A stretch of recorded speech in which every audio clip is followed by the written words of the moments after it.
Folks, welcome to my channel. Today's topic is Become Pure Consciousness. That's nothing but the ultimate journey home. Folks, we're in the most sacred journey possible. That is nothing but a luminous beings. Welcome to this channel once again. The journey into the recognition of what you have always been beneath every story, beyond every identity, prior to every thought. Today, we explore not who you might become, but who you have always been, pure consciousness itself. In this moment, something extraordinary is happening.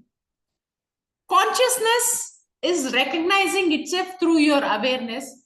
The infinite is knowing itself through your individual perspective. The eternal is experiencing itself through your temporary form. You are not separate from the source of all existence. You are the source of all existence, temporarily forgetting your true nature in order to remember it more fully. The ancient Sanskrit tradition calls this recognition Sakshin Bhava, the witness consciousness that observes all experiences but is touched by none. This is not a state you must attain. This is the truth you must remember. I again repeat, this is the truth you must remember. This is not something you become. This is what you discover you have always been. Now, take a breath with me now. Not the breath of your body, but the breath of existence itself.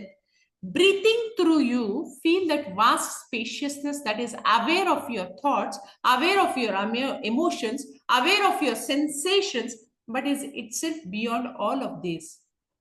That awareness, dear ones, is not yours. You are it. The great sage Ramana Maharshi taught that the question is not how do I become self-realized? The question is, how did I ever forget that I am the self? Today, we gently dissolve the illusion of forgetting and return to the eternal knowing of what we are. The layer of identification. To recognize pure consciousness, we must first understand how it becomes seemingly veiled by layers of identification. In this Vedic tradition or in this Vedantic tradition, these are called the Panchakosha, the five sheets that appear to cover our essential nature like clouds covering the sun. The first layer is identification with the physical body, believing you are flesh and bones, organs and systems, but you have a body. You're not the body. You're the consciousness that inhabits, animates, and observes the body. The second layer is identification with the vital energy, the breath, the life source. That means the life force, the subtle energies that animate form. But you have energy. You are not energy. You are the consciousness that witnesses the flow and ebb of all the energetic experiences. The third layer, and perhaps the most seductive, is identification with the mind, your thoughts, memories, mental patterns, and psychological structures. But here is a profound recognition. You have a mind, you are not the mind. You are the consciousness in which thoughts appear and disappear like waves on an ocean. The fourth layer is identification with the intellect, your capacity to know, understand, discriminate, and make meaning. But you have an intellect, you are not the intellect. You are the consciousness that illuminates all knowing.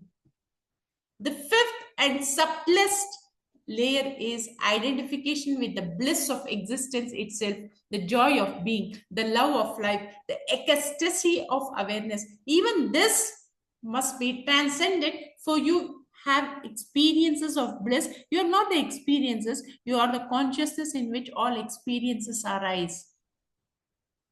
When you recognize that you are none of these layers, yet you are the consciousness that experiences them all, something shifts. The search for yourself ends because you realize you were never lost. The journey to enlightenment, sorry, the journey to enlightenment completes because you recognize you were never separate from the light you were seeking. This is what the Upanishads mean when they declare Tattvam Asi. To art that means that which you seek you are, that which you worship you are, that which you love you are. The science of pure awareness. Modern neuroscience is beginning to validate what contemplatives have known for millennia. That consciousness is not produced by the brain, but rather experienced through the brain. Dr. Eben Alexander's research following his near death experience suggests that consciousness exists independent of neural activity, that awareness is more fundamental than the physical structures through which it operates. The pioneering work of Dr. Stuart Hammeroff and Sir Roger Penrose proposes that consciousness emerges from quantum processes in the microtubules of neurons, suggesting that awareness interfaces with the quantum field itself, that consciousness is woven into the very fabric of reality. But perhaps even more profound is the research emerging from meditation studies. Dr. Judson Brewer's work at Yale shows that during deep meditative states, the default mode network of the brain, the network associated with self-referential thinking, becomes quiet. In these moments, the sense of being a separate self dissolves, and what remains is pure awareness without an object. Dr. Richard Davidson's studies at the University of Wisconsin demonstrate that long-term meditators shows increased activity in areas of the brain associated with compassion and decreased activity in areas associated with fear and anxiety. As identification with the separate self dissolves, love and peace naturally emerge as a ground of being. This aligns perfectly with the ancient understanding that your true nature is Sat Chit Ananda. Existence, consciousness, bliss. When you rest as pure consciousness, these qualities do not attain or do not need to be cultivated. They are revealed as what you already are. The quantum physicist Max Planck, Nobel Prize winner and father of quantum theory, stated that he regarded consciousness as fundamental and matter as derivative from consciousness. This means that you are not a material being having conscious experiences. Your consciousness itself having the experience of materiality. When this truth dawns in direct experience rather than intellectual understanding, everything changes. You realize that you are not in the universe, you are the universe, knowing itself through the unique window of your individual awareness. The direct path to recognition. The recognition of pure consciousness cannot be achieved through effort. It can only be revealed to the cessation of effort. It cannot be attained through practice. It can only be uncovered through the recognition that there is nothing to attain because you already are what you seek. This is what Advaita Vedanta calls the direct path.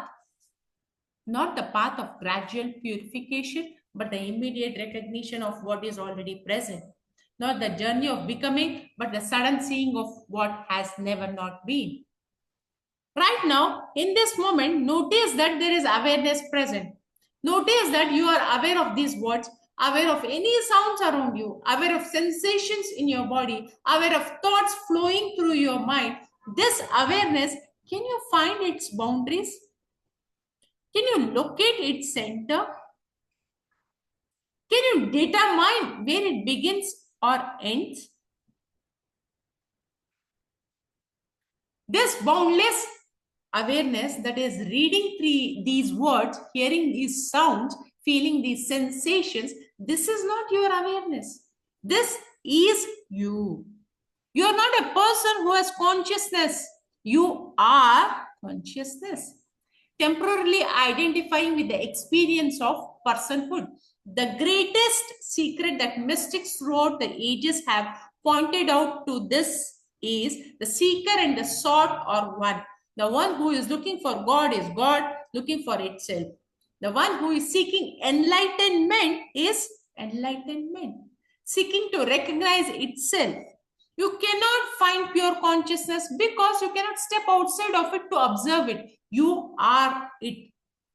Every moment of seeking, every meditation practice, every spiritual discipline is actually pure consciousness playing the game of hide and seek with itself.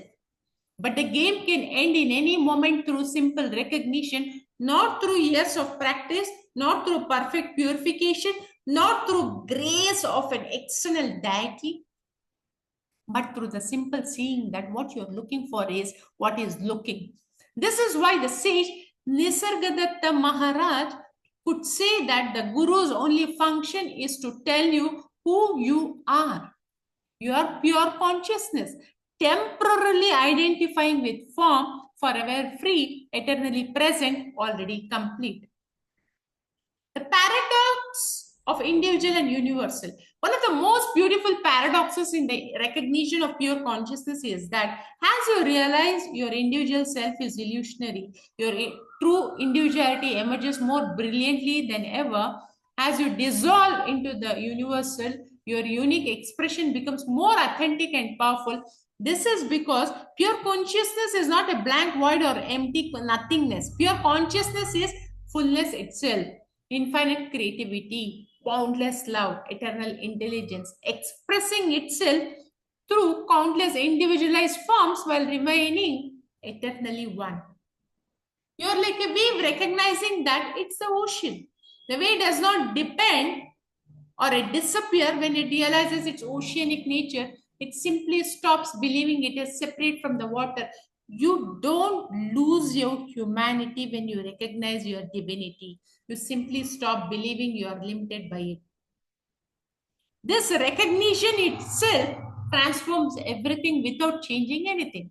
You still have the same body, the same mind, the same life circumstances, but your relationship to all of it is completely transformed. You no longer suffer the illusion of being trapped by these experiences. You recognize yourself as a consciousness in which they all appear. The Bhagavad Gita beautifully describes this as being in the world, not, sorry, being in the world, but not of it. You remain fully engaged with life while resting in the recognition that you are the awareness in which all of life appears and disappears. This is why the path to pure consciousness paradoxically includes embracing your humanity more fully, not less. You stop trying to transcend your human experience and start recognizing the divine consciousness that is having the human experience. Your thoughts becomes movements of consciousness exploring itself. Your emotions becomes colors with which consciousness paints experiences. Your relationship becomes ways consciousness knows itself through apparent multiplicity. Your challenges becomes opportunities for consciousness to recognize its unshakable nature.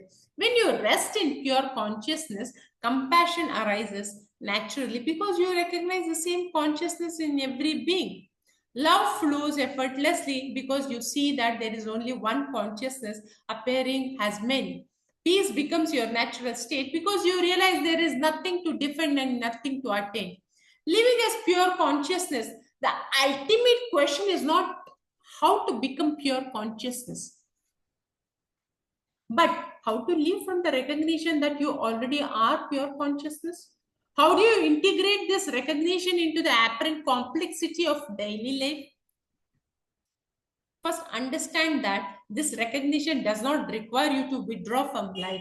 It invites you to engage more fully while resting in the recognition of what you are. You don't become a different person. You simply stop believing you are the person you thought you were. Cultivate what I call witnessing awareness throughout your day. As thought arise, Notice the space of awareness in which they appear. As emotions flow through you, recognize the consciousness that observes them without being disturbed by them. As challenges present themselves, rest in the recognition that you are the awareness in which all problems and solutions appear. Practice returning again and again to the simple question: what is aware of this experience right now? Whether you're stuck in traffic, dealing with difficult people, or facing uncertainty, this question immediately brings you back to the recognition of your essential nature. Remember that pure consciousness is not a state you enter and exit, it is what you are in every state. Whether you are happy or sad, calm or agitated, clear or confused, you remain the same consciousness which all these experiences arise. Never ever try to maintain any particular experience of consciousness.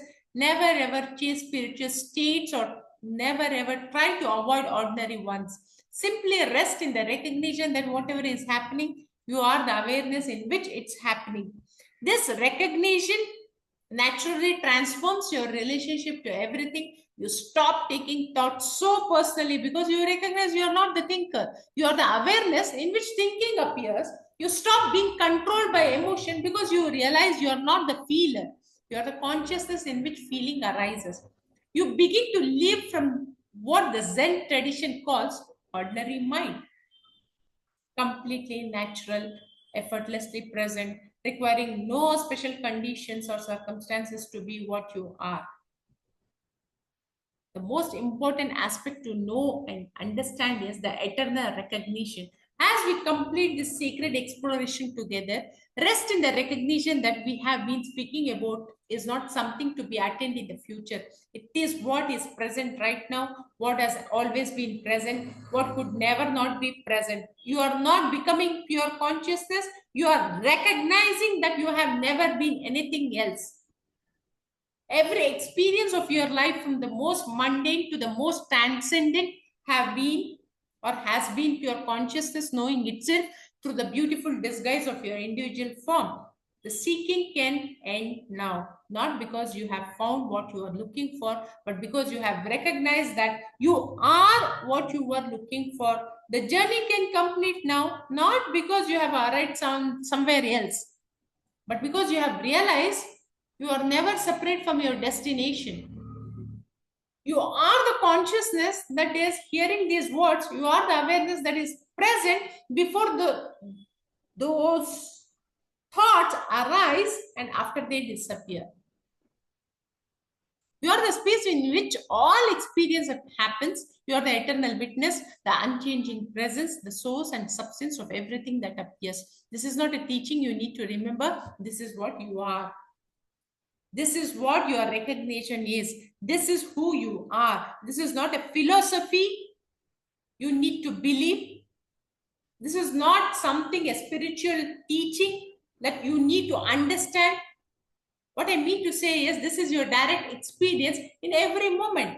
This is not a state or a satsang or a spiritual talk you need to achieve. This is what is already present as a very foundation of your being. Never anyone has to be learned these basic things, since it is the foundation of your own being.